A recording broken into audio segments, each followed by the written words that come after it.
আসসালামু আলাইকুম গাইস, আপনারা সবাই কেমন আছেন? আলহামদুলিল্লাহ আমরা ভালো আছি। আপনাদের দোয়ায় যে এখন ঈদ এখন আসে নাই, অনেক রোদ থাকার কারণে পিঠাগুলি বানিয়ে ফেললাম। এই যে এখানে বানালাম পাতা পিঠা, আর যে এখানে এটা হচ্ছে পয়সা পিঠা, অনেক এটাকে মূলা পিঠা বলে, আবার মাছের আঁশলা পিঠা বলে। আর এই যে সিরিজ দিয়ে বানানো হয় যে ছোটো ছোটো সিরিজ পিঠা, এটা বানাইলাম সাদা, আর যে পাশে রং দিয়ে একটু মোটা করে বানানো হয়েছে। এগুলো হচ্ছে একবারে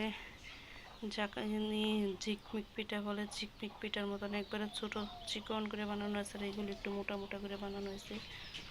এই যে দূরে থেকে আপনাদের দেখে পিঠাগুলো রোদ্রে দিয়ে শুকানি হয়েছে। পিঠাগুলো কীরকম হয়েছে আপনারা দেখেন। সামনে আরও পিঠা বানানো হবে। পিঠাগুলো এখন শুকানো হয়েছে, আমি ড্রামে ভরবো। এই যে পাতা পিঠাগুলি আপনাদেরকে আরও কাছ থেকে দেখাইতেছি। আর এই যে পয়সা পিঠা, এই পিঠাগুলো হাতে নিয়ে দেখাইতেছি। এই যে দুই রকমের করে বানানো হয়েছে।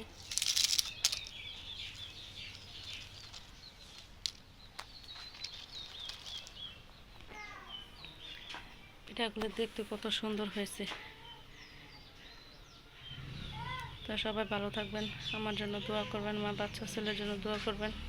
আমার ছেলেটা কিছুদিন ধরে অসুস্থ, রোদ্রের ইয়েতে জ্বর আসছিল, প্রথমে জ্বর আসছিল আমার, পরে ছেলের এখন আলহামদুলিল্লাহ একটু ভালো আছে। জ্বর থেকে এখন প্রস্রাব ইনফেকশন ধরা পড়ছে।